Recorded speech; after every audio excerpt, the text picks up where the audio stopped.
Welcome back. It's set to be the biggest summer getaway since 2019, but today's already been beset with travel problems as much of southern Europe still battles with extreme heat. It's not great news either if you're planning on staying here, with a month's worth of rain predicted this weekend. Oh no. Joining me now is independent travel expert Simon Calder and Talk TV weather presenter Joe Wheeler. Hello, both of you. Shall we start with the weather? Why not? Let's start with the weather, Joe. In Europe, it's too hot. Here, it's too wet. Is there any good news on the weather front at all? Ugh. For the UK, not a huge amount at the moment. I mean, certainly the way the weather looks this weekend, it's more like autumn than summer.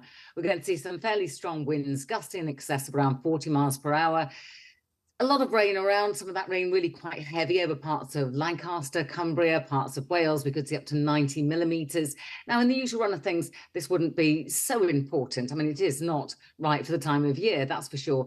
But it wouldn't be so much of a problem if it weren't this first weekend of the school holidays. People will be off on day trips. They'll be heading away on holiday. People will be thinking about camping. And at that point, you don't want the wind. You don't want the rain. And it is going to affect just about everywhere, apart from northern Scotland. And it takes an awful long time to get up there, certainly from where I am.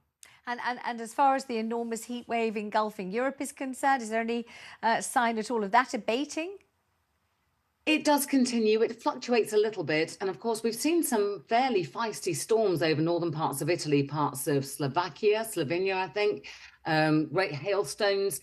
And okay, those aren't pleasant in and of themselves, but also it will help to reduce the heat. The heat seems to be sinking away towards the southeast a little bit.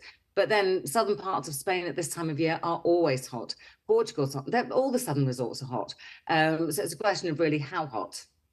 So there's no way you can suggest going. You can't suggest there's one place, it's not too far away, it's not too expensive, and the weather is absolutely perfect, Joe. Not one ideal destination?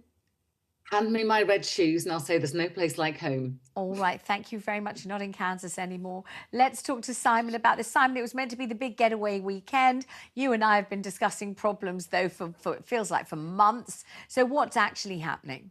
Things don't seem to have been going too badly wrong. I shall keep my fingers crossed for the rest of the evening, the rest of the weekend, the rest of the summer. Everything crossed. Thank you both very much indeed. So have you changed your holiday plans? Maybe the extreme heat wave put you off travelling to southern Europe, or maybe you can't wait to get abroad. Give me a ring.